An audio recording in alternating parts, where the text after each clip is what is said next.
A pilot who flew badly injured survivors off Whakaari White Island says he'd go back today to collect those killed in the eruption, but it's not his call.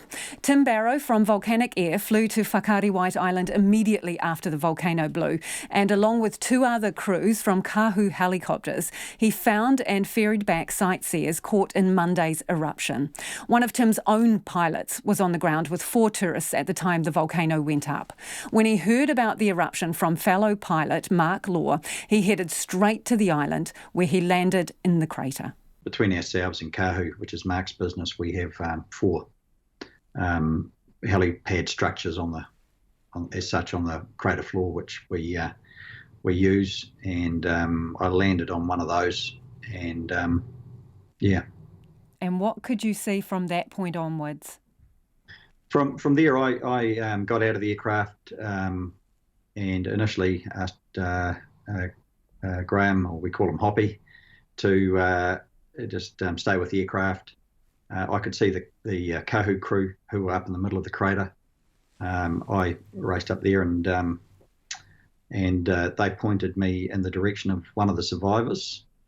So I went and tried to assist that survivor, who I managed to get standing and heading back towards our aircraft. At which time Hoppy he could see that I was struggling with this person, and he came up and helped me get him back to the aircraft. So the man that you helped back to the aircraft, did he say anything to you, and what kind of condition was he in? No, there wasn't a lot said. He was in a pretty bad way. He wasn't capable of communicating, just asking for water. Yeah. Burned, was he? Yeah. I think everyone there was burned.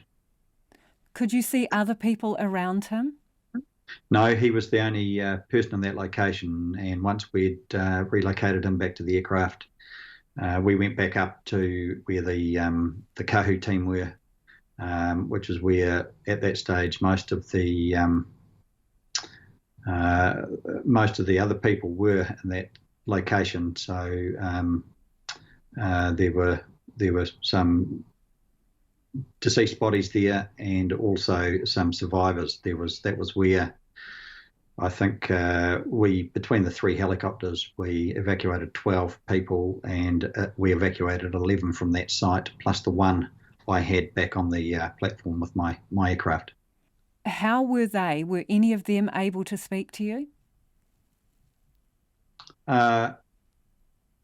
No, there was a level of communication that wasn't great, is all I'll say. Obviously, with the aircraft running, I think Mark relocated one helicopter there initially, and obviously there was aircraft noise. We were all trying to talk through respirators. As you can imagine, it was the conditions weren't particularly conducive to talking without a respirator on. So it was we were communicating, but it was muffled. And in terms of the passengers, they weren't in any real state to communicate. Were all of them conscious, the ones that you loaded onto the choppers? Yes. And you say you were all wearing breathing apparatus, were you? Yeah. So what was going through your head while you were doing this? Really, the focus was just getting these folks on board the aircraft and making sure that we were taking care of as many survivors as we could. We just got to work and loaded these aircraft up one by one and got them out of there.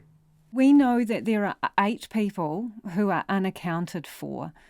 Do you believe you know where those 8 people are? Yes. And were they close to the people that you rescued in the choppers? There's some of them were, and then there are another couple of victims located further down towards the beach area. You say that these people were in a bad way. What do you mean? What could you tell? Um, well, they're suffering from burns and breathing difficulty. Yeah, I don't really want to, I guess, dwell too much on their condition, but they were in a bad way physically. They were burnt and suffering from breathing difficulties.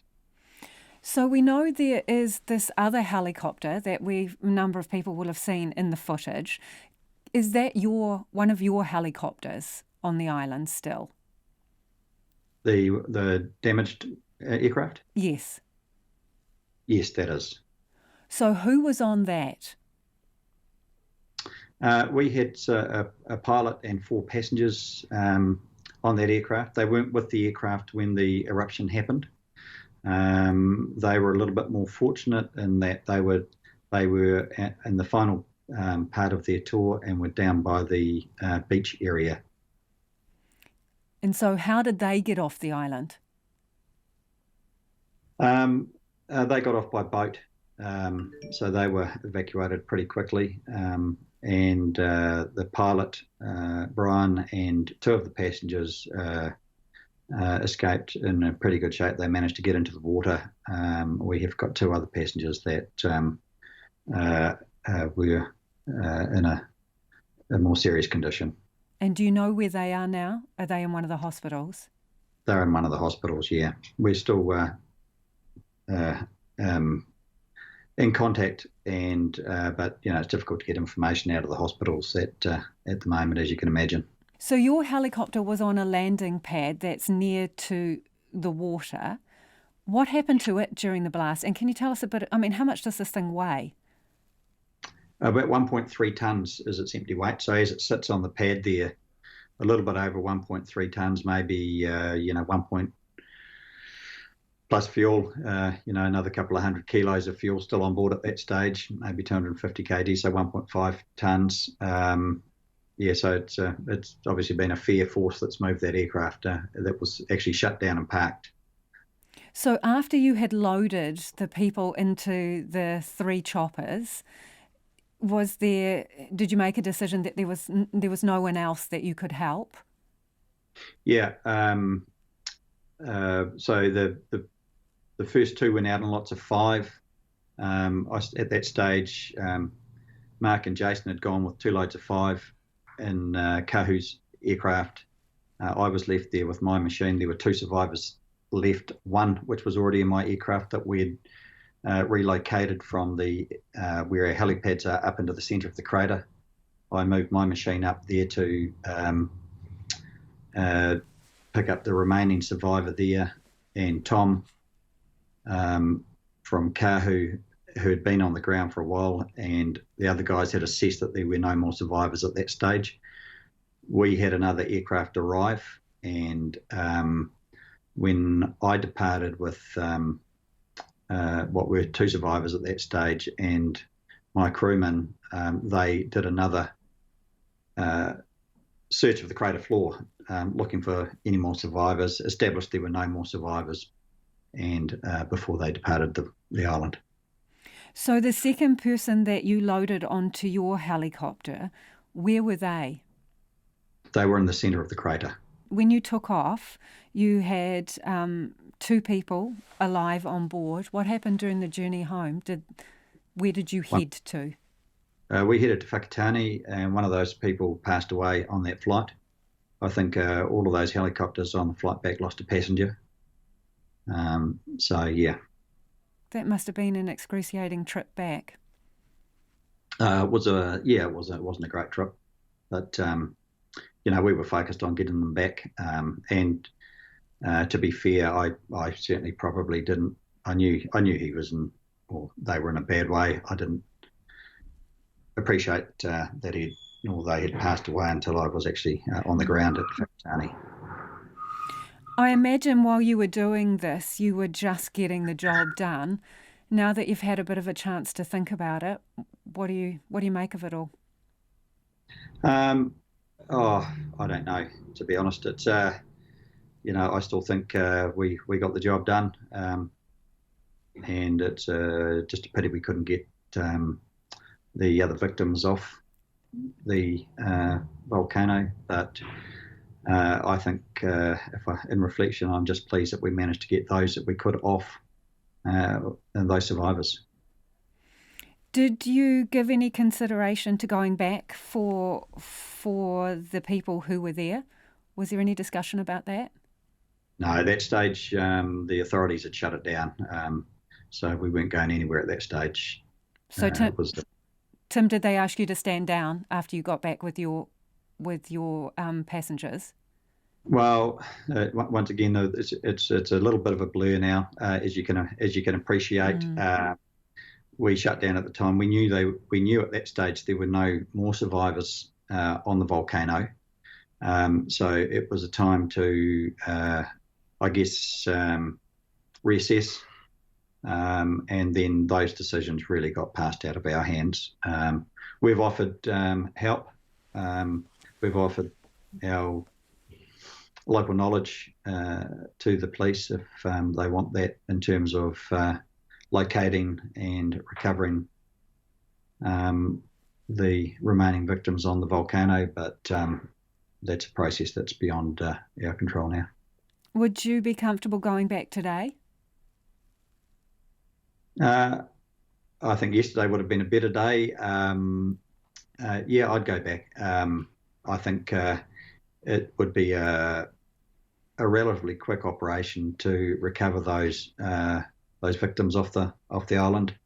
But I also appreciate that that's not my call. Yeah.